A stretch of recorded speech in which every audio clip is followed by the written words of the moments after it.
भोजन नहीं करा सकते तो स्वल्पाहार करा दीजिए, स्वल्पाहार नहीं करा सकते तो मीठा जल पिला दीजिए और मीठे वचनों से उनका स्वागत कीजिए, क्योंकि अतिथि के रूप में देवता हमारे घर आते हैं।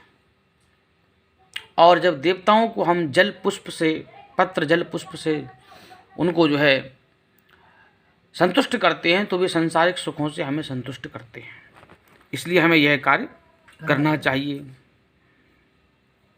तो कहा कि निरत रहने वाले, किसमें? पंचयज्ञ में निरत रहने वाले, पितरों को श्राद्ध देने वाले, समय से संध्योपासन करने वाले, नीच की संगति से अलग रहने वाले, सत्पुरुषों की संगति निष्ठा करने, सत्पुरुषों की संगति में निष्ठा रखने वाले, ये सभी जीव अप्सराओं के समूह से युक्त श्रेष्ठ विमान में बैठकर अमृत पान करते हुए धर्मराज के भवन में जाते हैं और वे उस भवन के पश्चिम द्वार से प्रविष्ट होकर धर्मसभा में पहुंचते हैं। पूर्व का सुन लिया, उत्तर का सुन लिया, और भी पश्चिम द्वार का है, दक्षिण का सुन चुके हैं। धर्मसभा में पहुंचते हैं। उन्हें आया हुआ देखकर धर्मराज बार बार स्वागत संभाषण करते हैं। बोलो धर्मराज महाराज की जय। जब ऐसे पुण्यात्मा वहां पहुंचते हैं तो धर्मराज उनको आया हुआ देखकर उठकर खड़े हो जाते हैं। पश्चिम मार्ग से जो जा रहे हैं उनके लिए उठकर खड़े हो जाते हैं और अभ्युत्थान देते हैं और उनके सम्मुख जाते हैं। तदा चतुर्भुजो भूत्वा शंख चक्र गदा शिभुभृत पुण्य कर्मरतानां च स्नेहान्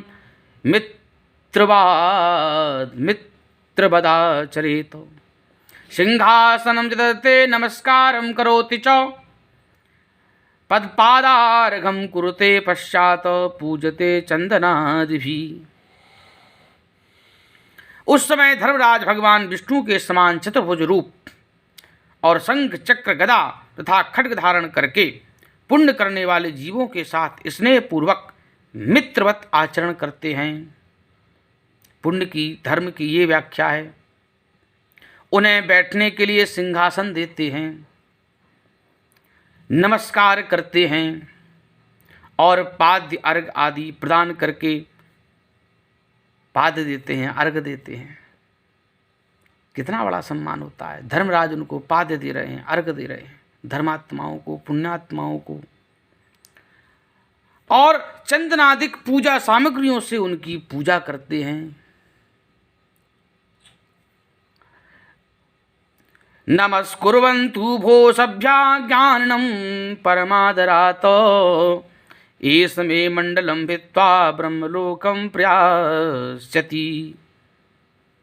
कह रहे हैं कि जो है भो भो बुद्धिमतां श्रेष्ठा नरक्लेश भीरवा भवद्भिः साधितं पुण्यर्देवस्त्वं सुखदायकं मानुषं दुर्लभं प्राप्य नित्यं यस्तु न साधयेत् स याति नरकं घोरं कोऽन्यस्तस्मादचेतनः। आस्थरेण शरीरेण यो स्थिरश्चैव धनादिभिः संचिनोति स्थरं धर्मं स एको बुद्धिमान् नरः।